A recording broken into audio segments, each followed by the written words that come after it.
Okay, let's get into it. Today we're going to talk about some really unsettling stories, encounters people have had on the highway. Yeah, and these aren't made-up campfire tales. These are, personal accounts. We've actually pulled 4 stories from excerpts of a YouTube transcript. 4 scary, true highway horror stories, Volume 2. Exactly. So the idea here is to walk through what happened in each one, pull out the key moments, the details that stand out, and we'll see what we can understand from these real experiences. It's about getting a sense of the reality behind these frightening events. Right. Looking at how things unfolded, the situation, the threat, how people reacted, what happened in the end, what these stories tell us about being vulnerable, about instinct when you're out there alone on the road. Okay, so let's start with the first one. Imagine this. It's super early, like 4 a.m. on a Saturday. You're driving on the interstate. Middle lane. Yeah, middle lane, maybe running a bit late for work, doing, say, 75, 80 miles per hour. It's dark, pretty quiet out. Pretty typical for that time, right? Empty highway. But then that quiet gets broken. Suddenly, headlights just appear in the left mirror, coming up fast. Really fast. Like the source says, maybe 90, even 100 miles per hour. Yeah. A gray Honda Accord coupe, specifically. And as it passes, the driver kind of glances over, sees the person driving the Honda, looking back, okay, maybe just speeding. But then they see someone else in the back seat. Ah, okay. And it's not just someone chilling back there. No, not at all. This is where it shifts. The witness realizes it's a young woman, and she's banging on the back window, desperately. Banging on a window. Wow. Okay, that's not normal. That's immediate alarm bells. Totally. And then instantly, the witness sees the driver of the Honda actually push the woman down, like below the window line, out of sight, and the car swerves right at that moment. Oh man, so the push, the swerve, it's undeniable. She needs help. Badly. That's the moment of clarity, right? Your brain just connects the dots. This isn't okay. Something terrible is happening. It really makes you think about trusting that gut feeling. So what does the witness do? They don't just drive on. No way. They react fast. Speed up, get right behind that Honda, matching its speed now like 95 miles per hour, and they're dialing 911 right away. While trying to keep up at 95. Intense. And they have this horrifying view. They see the driver repeatedly reaching back, swinging, hitting the woman. They can see her arms flailing. Imagine seeing that unfold right in front of you. A kidnapping, possibly? God, that's awful. So they're on with 911, trying to follow what happens next. Well, the danger ramps up for the witness, too. The Honda driver suddenly slams on the brakes, stops, right there on the interstate. He knows he's being followed. He knows they saw. Exactly. The source is clear he knew, so the witness is faced with this awful choice. Stay there, confront this guy who's clearly violent, maybe armed, or get away. That's a tough spot. Helping the woman versus their own safety. Yeah. They make the call to pull around the stopped Honda and speed off. But, and this is pretty incredible, they don't give up. What do they do? Okay, so they take the next exit ramp, but they don't go up it. They pull off to the side, kind of hidden, and wait. Smart. Yeah, they wait for the Honda to pass them on the highway, and they drive back down over the grass onto the highway again and floor it. Back up to 90, still on the phone with 911, giving updates, location, car, speed. That takes some serious nerve. Wow. Does he see them again? Oh yeah, almost immediately. Even before the witness gets close, the Honda driver spots them. He starts braking hard again, cuts them off, forces the witness to stop again. And this time? This time it escalates. He actually gets out of his car, starts running back towards the witness's car, and the source says he had something in his hand. No way. That's a direct attack now. Absolutely. Pure terror, I imagine. But the witness thinks fast again, throws the car in reverse, backs up fast until the guy stops chasing, then, quick, slams it into drive and speeds past him before he can even get back to his own car. Incredible reflexes. Just in time. Just in time. And right then, the 911 operator says a state trooper is close by, but the guy isn't done. He jumps back in his Honda and starts chasing the witness. They're both doing over 90 again. Oh my God. But then, relief, police lights appear behind the Honda. Finally, the cavalry arrives. Yeah, chase is over. The Honda driver pulls over onto the grass, trapped. Witness ahead, police behind. The witness pulls over too, but keeps a safe distance. Good call. Officer gets the guy out, gun drawn, cuffs him. Another squad car shows up. And the woman, is she okay? She's let out. The source says she was badly beaten, crying, but just ecstatic to be saved, praising the witness over and over. Wow. Do Do we know who the guy was? Yeah, the source gives some context. It was her ex-boyfriend. He'd attacked her at her house, grabbed her, threw her in the back of his car, and the car had child locks on the back door. Child locks. Oh, Oh, that's God. chilling. He planned it. He didn't want her getting out. Exactly. The witness mentions, thinking later, where was he taking her? What was he going to do if nobody had seen her banging on that window? It just shows how crucial being aware and acting can be. Absolutely. A bystander literally saved her life. Woodington's story. Okay, let's shift to the second one. Another nighttime highway story, but this time the witness is the target. Right. This person is driving from Chicago to Massachusetts, Route 20, which is a really long road, driving through the night. Setting the scene again. Yeah. Late, about 1 a.m. Highway's mostly empty. They're tired, driving for hours. That fatigue, the isolation, Yeah. it makes you vulnerable, doesn't it? And just like the first story, that isolation gets shattered. Headlights pop up in the rear view after a long time alone. Okay. Normal enough, maybe? At first, but the behavior, it gets weird fast. It's a pickup truck. First, it tailgates them, then it passes, but then it slows right down, matches their speed, and just hangs there, right next to them, rear bumper to front bumper, for a long time. That's not normal driving. That's deliberate, intimidating. Definitely. So the witness speeds up to pass the truck, get away from it. But as soon as they get in front, the truck whips into their lane right behind them. Super close. Tailgating again, but worse. So that to speed up even more. Yeah. They try switching lanes again, maybe hoping the truck will just go by. Nope. Truck switches lanes right with them. That's when it clicks for the witness.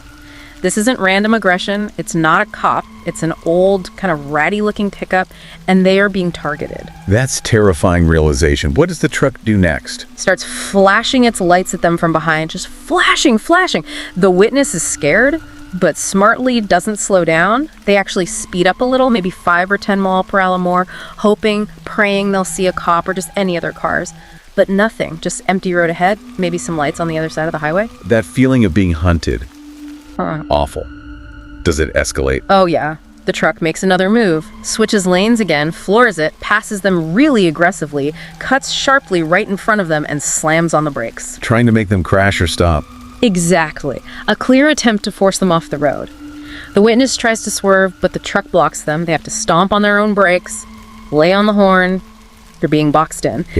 As they're slowing down, forced to stop almost, the guy in the truck puts on his hazard lights and waves his arm out the window, signaling them to pull over. Whoa. So it confirms it. They wanted them to stop the whole time. Yep. It wasn't just road rage, it was something else. But the witness, thankfully, doesn't pull over. They see an opening as the truck starts to maybe pull onto the grass shoulder itself. The witness takes the chance, pulls around it, and just floors it. Escape attempt. Were they faster? Their sedan is faster, yeah. Yeah. They hit 100 mile per hour trying to get away, but even then, the truck is still back there, not super far behind. Still chasing them. Unbelievable. The witness takes the very first exit they see, probably thinking, okay, surely they'll stay on the highway now. But no. They stop at the red light at the end of the ramp, and those headlights appear behind them again. The truck followed them off the exit. Oh, that dread. Just when you think you're clear. And at a red light, you're trapped. Exactly. And then it gets even creepier. The truck pulls up right alongside them at the light. The window rolls down, and the witness looks over. What do they see? 3 people inside, assumed to be men, all wearing vendetta masks, just staring at them. Masks! Oh, come on. Like the Guy Fawkes masks? That's the implication, yeah. The vendetta masks. Vendetta masks, just silent staring. It's clearly meant to terrify, and it works. The witness says they were completely freaked out. I bet. What do they do? Wait for the light. No way, they just blow the red light, floor it onto the main road off the exit. Risky, but understandable. Is the truck still following? Thankfully, no. On that main road, there were finally other cars, traffic. And seeing that, the pickup truck finally gives up, stops following, just vanishes. Wow. The witness must have been shaking. For sure. They said they felt certain they were going to be killed. They knew it was more than just road rage. Didn't get a license plate, couldn't even remember seeing one. Just knew it was an old, maybe 90s black pickup with 3 masked people inside. What was their goal? Just terror, robbery, worse. We'll never know. Exactly. The uncertainty is terrifying. The witness ended up pulling into a Walmart parking lot later just to try and sleep, then finish the drive. Their takeaway. Be incredibly careful driving late at night. You just don't know who's out there. Another chilling reminder. Okay, story number 3. This one involves fog. Really thick fog. Yeah, another late night drive. Tuesday night in March. driving home on a long, lonely highway after midnight again. And this highway is usually empty anyway, except for maybe some truckers with out-of-state plates. Adds to that isolated feeling. And it's 1 a.m., witness is tired from a long day, and the fog. The description is intense, impenetrable, an unending drifting mess of hypnotizing gray makes driving super difficult, disorienting. So they're driving carefully. Very carefully, sometimes crawling, using hazard lights, just trying to navigate this pea soup fog. And that careful driving probably saved them from an accident because... Exactly. Suddenly, a vehicle just appears right in front of them, half on the highway, half on the shoulder. Just stop there in the fog. Oh my God. Witness slams on the brakes, pulls over right behind it, just avoids hitting them. Heart's pounding, obviously. Okay, close call. What does the other car do? It does something weird. It slowly rolls forward, completely off the road onto the shoulder now, and stops again. Then the driver's side window rolls down. An arm comes out and waves, motioning for the witness to pull over next to them off the main road. Okay, maybe checking if everyone's all right after the near miss, or maybe needing help. That's probably what the witness thought initially. Adrenaline's high. They follow the car onto a little side road right there, thinking, yeah, makes sense. Let's get further off the highway to talk. The car stops on the side road. Driver's door opens. And the driver gets out. Yep. Starts walking towards the witness's car through the fog. They're lit up by the witness's headlights. Described as tall, lean, maybe 30-ish, dressed all in black, and smiling. Smiling. Again with the smiling. After almost causing a crash in thick fog. That feels off. Really off. The witness cracks their window, maybe expecting an apology or something, but the guy motions for them to roll it down all the way. Does the witness do it? No, they refuse. Say they can hear him fine. He asks where they're headed. Witness says home. Okay. Seems like small talk, but given the smile. Right. He starts saying the fog isn't lifting, it's not safe to drive. Witness says, no, I'm okay, I'll go slow. He seems surprised they're not taking his advice. Asks, well, why'd you pull over then? Good question. How does the witness answer? This is where their gut instinct really kicks in. They sense something's wrong, they don't want to get into the near accident or seem like they need help, so they lie. Quickly. Say they pulled over to take a phone call. Plausible excuse. How does he react? He smirks. The source uses that word again. Smirks, like he knows they're lying. But he doesn't push that. Instead, he offers help. Says he lives just 5 minutes down the road with his wife and son. They could wait out the fog there. Okay, that sounds helpful on the surface, but after the smirk and the weirdness, it feels like pressure. Exactly. It feels manipulative. The witness refuses again. Polite but firm. Now the guy gets visibly angry. Starts laying it on thick, trying to scare them. Cites stats about fog accidents, says they look tired, think of your family. Really trying to guilt or frighten them into going with him. Wow, the pressure's intense. But the witness holds firm. They do. And then, a crucial moment, the man glances back at his own car, and the witness sees it movement in the passenger seat. Someone else was in the car the whole time, unnoticed till now. And that confirms the bad feeling. It's a setup. Absolutely. And the instant the witness sees the passenger, the man outside their window stops talking and lunges for their locked door handle, trying to yank it open. No. Yes. And at the exact same time, the passenger door of the other car flies open, and a second man jumps out and runs towards the witness's car with a baseball bat. Oh my God, an ambush. Trapped on a side road, fog, 2 guys, 1 with a bat. Pure nightmare fuel. The witness reacts instantly, throws the car in reverse. The guy at the window is yelling something. Witness hits the gas. Does the guy with the bat get close? He swings as they back up, but misses. It's chaos, fog everywhere. Hard to even tell where the side road ends and the highway begins. They just need to get out of there. Exactly. A witness cranks the wheel, slams it into drive, floors it, and just merges probably blindly back onto the highway. Doesn't look back, just gets away. Unbelievable escape. That's terrifying, the calculation involved. Staging the near miss, the feigned concern, the pressure, the hidden accomplice. It's deeply disturbing. The witness says they often wonder, did those guys try that with anyone else that night? And what if they had rolled the window down more? What if they'd fallen for the offer to wait at his house? It really drives home listening to that inner alarm bell, even when things seem sort of plausible on the surface. Definitely. Okay, let's get to our final story. This one has a very modern twist to the danger. Takes place more recently, around 2020 during the pandemic. Right. Witness is driving home from an overnight hospital shift. On a parkway that's usually quiet, but especially deserted because of COVID lockdowns. They mention rarely seeing state police there. So maximum isolation again. Middle of the night, early morning. What do they see? They see a red flashing SOS light stand, one of those portable emergency lights. And there's a car parked near it on the side of the road. Taillights are on. Looks like a typical breakdown. Okay. Seems straightforward. Someone needs help. And the witness, maybe feeling a bit helpful after a long shift, the source says they were in a good mood, decides to stop. Good Samaritan mode, pulls over in front of the parked car, hazards on, gets out. There's a man standing there waving his arms. So far, so normal for a breakdown assist. Yeah. The man is described Hispanic, slight accent, maybe late 20s, early 30s, wearing a COVID mask, which was common then. Witness asks, "What's wrong?" And the story is? Man says his battery died, claims he was pulled over for too long, killed the battery, says he doesn't have jumper cables. Witness doesn't have any either. Okay. Standard dead battery story. Then comes the hook. The man asks if he can borrow the witness's cell phone. Says his phone died too. Needs to call for help. The phone request. That seems to be a common thread in some scams. It can be. The witness is reluctant, but agrees, unlocks their phone, even opens the phone app for him, just trying to help. A moment of trust. What happens then? The man takes the phone, pretends to make a call, but he starts walking away from the witness while he talks, moving towards his own car. His car door is open. Walking away with the phone is a bit odd. Yeah, maybe the witness felt that too. Or maybe just curious. They decide to quickly check the guy's car, maybe see if they can help somehow. They actually sit down in the driver's seat. Keys are right there in the ignition. Keys in the ignition, okay. So the witness thinks, let me just check this battery story. Turns the key one click, power comes on, radio, hazards, everything lights up. Turns it the second click. Does it start? Starts right up. First try. Battery was totally fine. The whole story was a lie. It's a trap. They realize it right then. Exactly. But before they can even process it, before they can react to the deception, bam. 2 arms wrap around their throat from the back seat. Someone was hiding back there, trying to choke them. What? Someone was in the car. Yes, hiding in the back seat the whole time. And the man with the phone, seeing the struggle, starts running back, yelling, "Hey! Hey!" It's an ambush. A coordinated attack. Absolutely. But the witness manages to break free pretty easily. Turns out the person in the back seat was just a young teenager. Not very strong.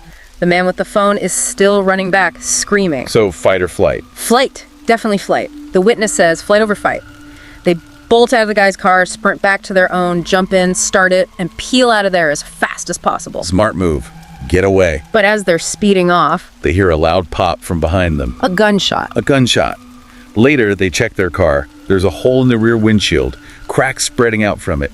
They were shot at as they drove away. That is terrifying. They tried to kill them, potentially, and the guy still has their phone. Right.